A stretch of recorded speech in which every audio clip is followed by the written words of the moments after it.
gravity of the situation, the Kadamba Transport Corporation has suspended 7 of its drivers after they were found drunk on duty. The KTC has initiated a drive to carry out surprise checks on drivers, and this drive will be on. The KTC ferries hundreds of passengers on a daily basis. Secondly, the KTC has imposed a fine of 1 crore rupees on Hyderabad-based Olectra company for not supplying 94 electric buses which were to be supplied in May. The buses may be supplied in another 2 months. 2 days after the Forest Department banned people from venturing into rivers and waterfalls due to the arrival of the monsoon, Forest Minister Vishwajit Rane stated that the low-risk waterfalls which were open to the public last year will continue to be accessible this year, with the deployment of lifeguards and forest guards. Former MLA Uday Bhembare has castigated the fact that crores of rupees of people's money is being spent over nearly 2 years to fight the case of the 8 Congress defectors who joined the BJP. They betrayed the trust of the people and made a mockery of the constitution, he said. Nearly 2 years the case is pending before the Goa Assembly Speaker, but there is no closure, he said. When this happens, there is need for agitation, and this is what Ram Manohar Lohia had said on 18 June 1946. The garbage and debris from the new District and Sessions Court building has been dumped in the low-lying field areas outside the building at Waddi Mercies by the contractor. Total packaging material and other waste like wooden packing, thermocol, plastic, etc. have been dumped in the low-lying field area next to the court building. It appears that the government is allowing the contractor to dump the garbage because no authority had bothered to take action against the culprits. Senior statesmen and political analysts have reasserted the necessity of agitation, if not a revolution, to save Goa and India from the degradation of governance and civil liberties.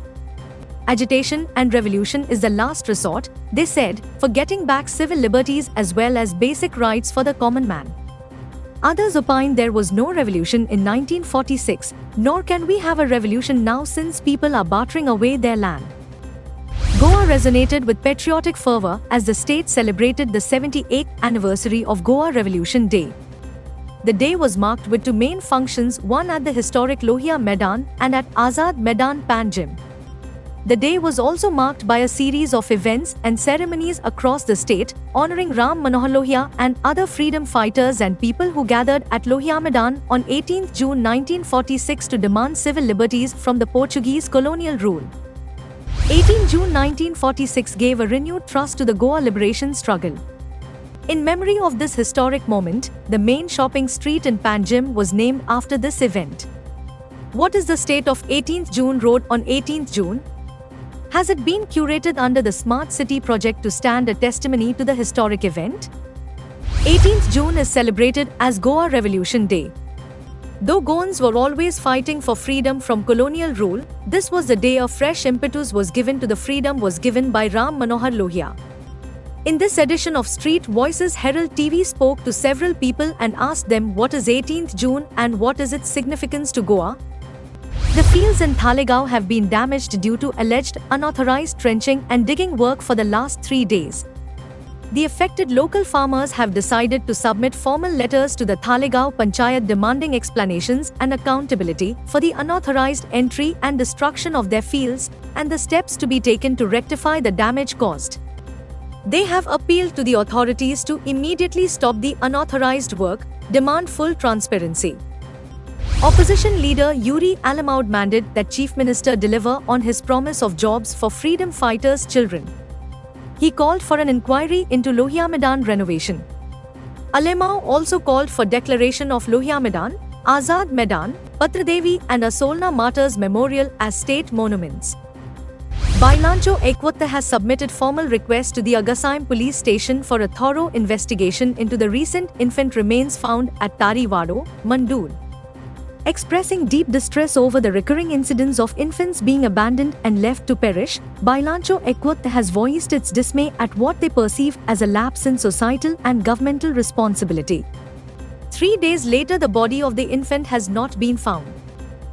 Sarpanch of Kavelosim Dixon Vaz has submitted a memorandum to the South Goa District Collector on Tuesday urging to address the escalating issue of stray dogs on Kavelosim beach.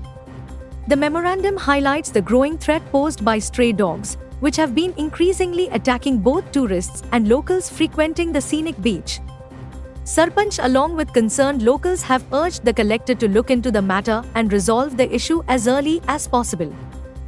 46 terminated workers from Duraline India Pvt Limited, located at Varna, Goa, convened at Azad Maidan on Tuesday to protest against their abrupt dismissal by the company management.